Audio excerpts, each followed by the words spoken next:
నమస్తే, నా పేరు దివ వెంకట్. మనం చూస్తున్నాము ఇది సంగతి ఛానల్. ప్రజలను మోసం చేయాలనే ఉద్దేశంతో నిందితులు పథకం పన్ని కుట్రలు చేసి అమలు చేశారు. నిజామాబాద్కు చెందిన మొహమ్మద్ మోయిన్, ఈయన సాఫ్ట్వేర్ ఇంజనీరు. తర్వాత ఇతని ఫ్రెండు అహ్మద్ హసన్, ఇతను మహమ్మదియా కాలనీ, తర్వాత మోయిజీ హష్మి కాలనీ. వీళ్ళిద్దరూ ఫ్రెండ్సు. వీళ్ళు ఇంకా కొంతమంది కలిసి ప్రజలను ఈజీగా మనీ సంపాదించాలనే ఉద్దేశంతో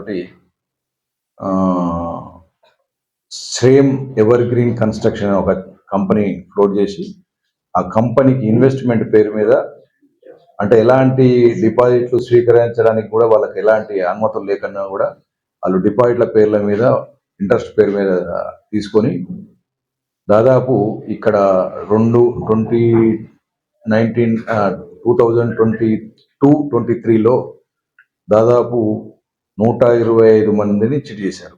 అందులో ఒక బాధితుడు హకీం అని ఒక టీచర్, ఈయన ఇందల్వాయి లోలంలో ఒక టీచర్గా పనిచేస్తాడు. ఇతను వచ్చి మాకు కంప్లైంట్, ఇందల్వాయిలో పోలీస్ స్టేషన్లో కంప్లైంట్ ఇస్తే దీని మీద సిపిఆర్ ఆదేశాల మేరకు సిసిఎస్ దర్యాప్తు చేసింది. ఇతను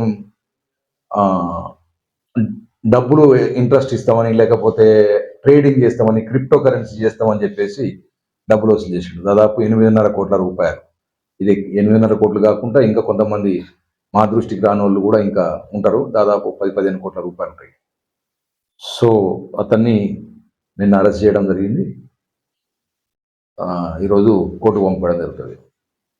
అయితే వీళ్ళ ఉద్దేశం ఏంటంటే మల్టీ లెవెల్ మార్కెటింగ్ అని ఒక కోట్రా ప్రాఫిట్ అనే ఒక యాప్ క్రియేట్ చేసి, ఆ యాప్ ద్వారా భారతదేశం మొత్తంలో చాలా మందిని ఇన్వైట్ చేసి వాళ్ళకు లాభాలు ఇస్తామనే పేరు మీద తీసుకోవాలనేది ఒక ప్లాన్ చేశారు.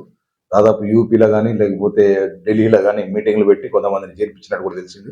దాని మీద ఇంకా పూర్తిగా సమాచారం ఎంక్వైరీ చేయాల్సి ఉంటుంది. ఇప్పుడు ప్రస్తుతానికైతే మనం ఈ కేసులో ఈ హకీం టీచరు ఇచ్చిన కేసు మీద దర్యాప్తు చేయడం జరిగింది.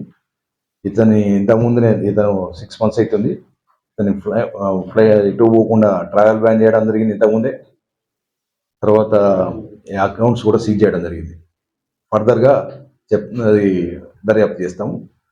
నేను రిక్వెస్ట్ చేస్తున్నా ఏంటంటే ఎక్కువ పైసలు ఇస్తాము క్రిప్టో కరెన్సీ, గోల్డ్ ట్రేడింగ్ మీద, లేకపోతే ఇంకేదన్నా కంపెనీ పేరు మీద ఇట్లా పైసలు ఇస్తాము, ఎక్కువ ఇస్తాము ఉన్నారంటే అది మోసం కిందికి లెక్క. మోసం చేసే వాళ్ళు మనల్ని లూర్ చేస్తున్నారు. సో